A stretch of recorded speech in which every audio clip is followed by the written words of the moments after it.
귀로 듣는 요양보호사 귀요보입니다. 좋아요 눌러주세요. 요양보호사 비법서 필기부터 들어갈게요. 제1장 요양보호 개론입니다.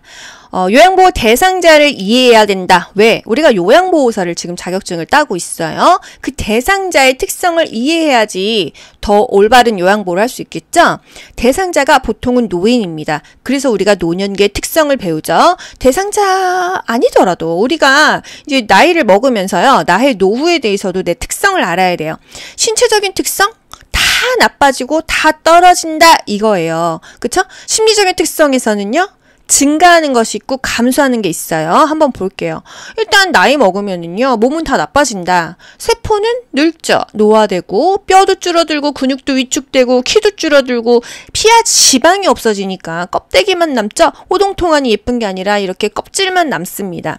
면역 능력이 떨어져서 각종 질병이 생기고요. 질병이 발생하면 급격하게 악화될 수가 있다는 거예요. 면역력이 떨어지면은요. 잠복해 있던 내 그 균들조차도 그게 발현이 된다. 잠재되어 있던 질병까지 나타난다. 질병 상태가 급격하게 악화돼서 사망에 이를 수도 있다. 나이 먹으면은요, 잔존 능력이 떨어집니다. 잘 하던 걸 못하게 돼요. 운전을 잘하던 사람도 나이 먹고는 운전이 어려워요. 보통 이렇게 사고 나는 영상 보면은요, 70 몇 세 갑자기 막 급발진하거나 이렇게 해서 막 사고 많이 나잖아요. 판단 능력이 좀 어렵고요. 이게 돌발 상황에 대한 순발력이 떨어지기 때문에 잔존 능력이 많이 떨어진다. 과거에 젊은 시절에 운동하신 분들 있으시지 않나요? 이 영상 들으시는 분들 중에서도 내가 춤을 잘 췄어 또는 스키를 잘 탔어 탁구를 잘했어, 뭐 달리기를 잘했어. 지금 잘하시나요? 남아있는 기능이 확실히 떨어지는 게 느껴져요. 저 진짜 달리기 칼루이스처럼 잘 뛰었거든요. 제가 80m를 11초에 뛰었었는데 요즘은 뛸 일이 없다 보니까 확실히 더 점점 잔존 능력이 떨어지고요. 운전도 한동안 안 하다 하니까 초반에 사고도 몇 번 내고 결국은 잔존 능력이 많이 떨어지는 걸 느낍니다. 노인이 되면 더 그렇겠죠. 남아있는 기능이 떨어지고 적응력이 떨어져서 일상생활이 어렵다는 거예요. 회복 능력이 저하. 만성질환이 있는 노인들, 뭐 고혈압, 당뇨는 거의 기본적으로 갖고 있으시잖아요. 협심증이나 심부전도 많습니다. 이런 노인들은요, 합병증이 쉽게 올 수가 있어요. 그래서 사소한 원인으로도 중증이 된다. 노화가 비가역적으로 진행될까요? 가역적으로 진행될까요? 여러분, 가역. 돌아갈 역입니다. 우리 역사를 거슬릴 수 있어요? 돌아갈 수 없겠죠. 안일 비가역, 돌아갈 수가 없다가 비가역적이라는 말이에요. 인간의 노력으로 노화의 진행을 막을 수는 없잖아요. 어느 정도 관리는 하지만요. 사실 50 넘고 60 넘어서 예쁜 연예인 있어요? 조금 곱다 정도지. 정말 여자로서 예쁘다 이렇게는 좀 어렵더라고요. 남자도 마찬가지고요. 노화의 진행은 막을 수가 없어요. 너무 슬프죠? 아무리 피부과를 다니고 좋은 것만 먹고 콜라겐을 먹어도 얼굴이 탱탱해지지가 않는다는 거. 피하 지방이 자꾸 감소해갖고 껍데기만 남아요. 심리적인 특성, 별로 좋지 않은 것들이 증가합니다. 심리적으로 어떨까요? 여러분 지금 이 영상 들으시는 분들, 연세 있으신 분들 제법 있으시죠? 마음이 우울하지 않습니까? 저도 사실 우울한 날이 굉장히 많아요. 한 달을 30일로 놓고 봤을 때 정말 기쁘고 좋았던 날? 한 일주일이나 될라나요? 우울한 날이 많습니다. 마음이 굉장히 처지는 날이 많아요. 노인들의 특성에 대해서 지금 하고 있는데 사실 노인이 아니라 30 넘으면은 다 이런 것 같습니다. 우울증 경향은 증가해요. 불면증.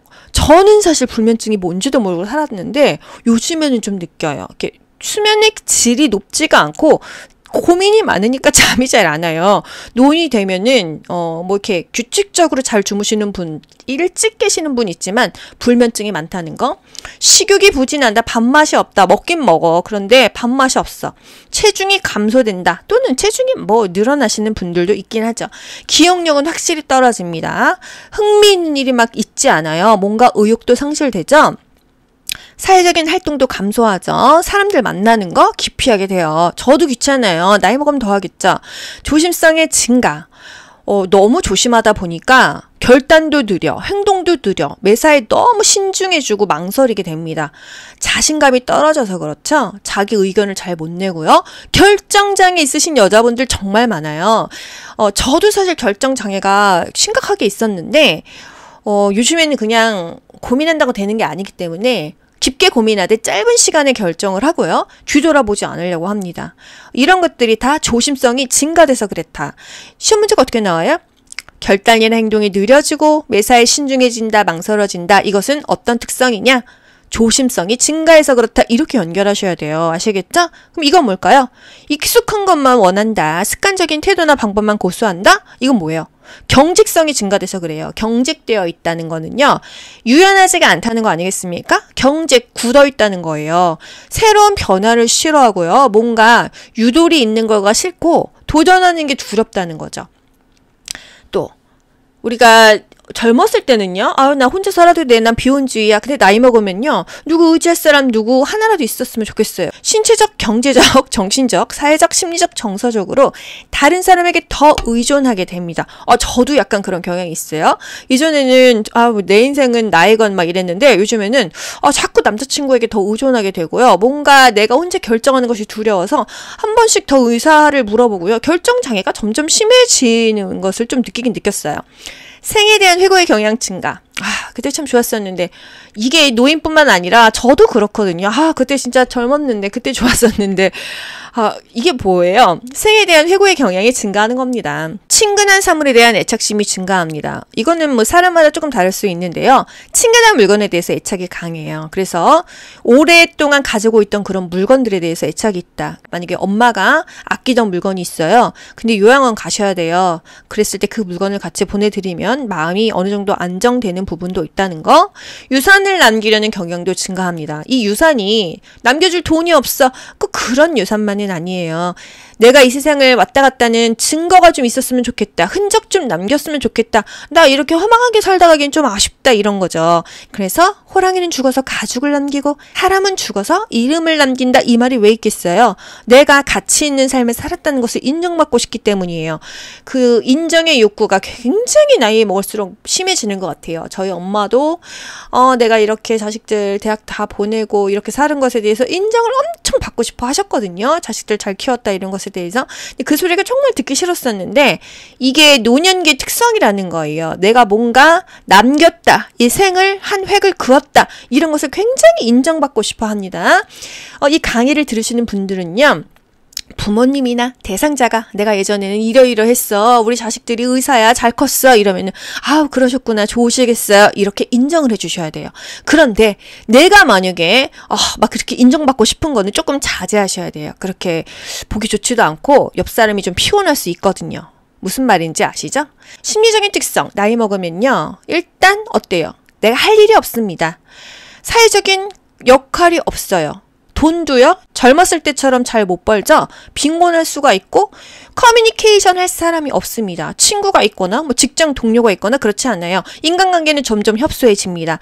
친했던 사람도 50 넘어서는 의절하는 경우가 많다. 형제 자매도 이런 사정 저런 사정, 경제적으로 또는 재산 싸움 때문에 의절하는 집이 정말 3집 중에 한 집은 있습니다. 이런 것들이 다 심리적인 특성이에요. 유대감은 상실된다. 역할도 상실된다. 사회적인 관계 역시도 다 위축된다. 내가 몸이 아파. 내 신간이 편해야 사람들하고 얘기하고 싶습니다. 그런데 내가 수술돼야 돼. 몸도 아파. 돈도 없어. 하는 일도 없어. 점점 얼굴은 늙어 있어. 거울 보면 심란해. 이런 모든 관계가 다 부정적이 될 수밖에 없다는 거예요.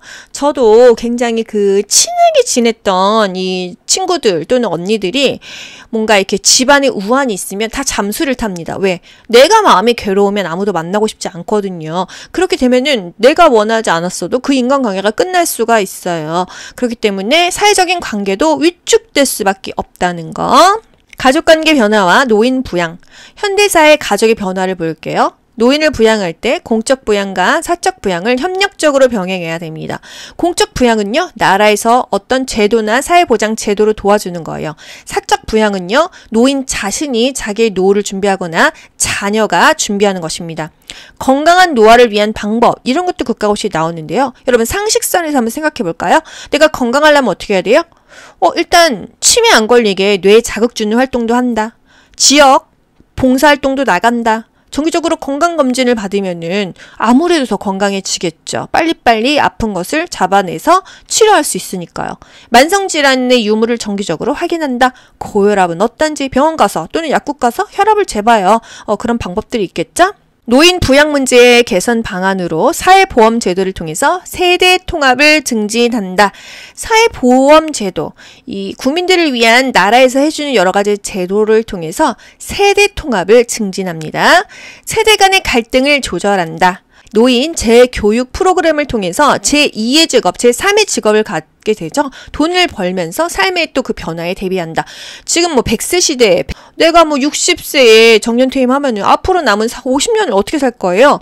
그래서 노인 재교육 프로그램을 통해서 뭐 수입이 그렇게 젊었을 때보다 많지 않더라도 단돈 100만 원이라도 벌기 위한 그런 준비가 필요하다는 거예요. 노인 부양 문제 해결 방안. 일단 노인 부양 문제는요, 노인 본인이 준비하고요, 자녀가 조금 도와줘야 됩니다. 국가의 도움이 필요하고요, 노인 복지 정책이 좀 강화돼야 된다, 이거예요. 사회가 부양해야 한다? 이런 비중이 점차 높아지고 있다는 거예요. 국가 주도의 돌봄 정책을 좀 강화해라. 언제까지 자식이 그 부모의 노후까지 책임지냐, 내 노후도 준비가 안 돼 있는데, 지금 굉장히 어렵습니다. 부모 자녀 관계는요, 수정 확대 가족이다. 수정 확대 가족은 국가고시 거의 두세 번에 한 번은 꼭 나옵니다. 가족은 원래 한 집에 사는 게 가족이라고 하잖아요. 한솥밥을 먹고 산다, 이게 가족인데 수정 확대예요. 그 범위가 약간 수정되고 확대됐다, 이렇게 이해하세요. 노인 부모랑요, 자녀가 근거리에 살면서 자녀가 이제 부모님을 보살피는 것을 우리가 수정 확대 가족이라고 합니다. 이것에 변형된 지문 볼까요? 노인 부모가 인근 아파트에 따로 거주하고 있는 성인 자녀로부터 필요할 때 돌봄을 받고 있다.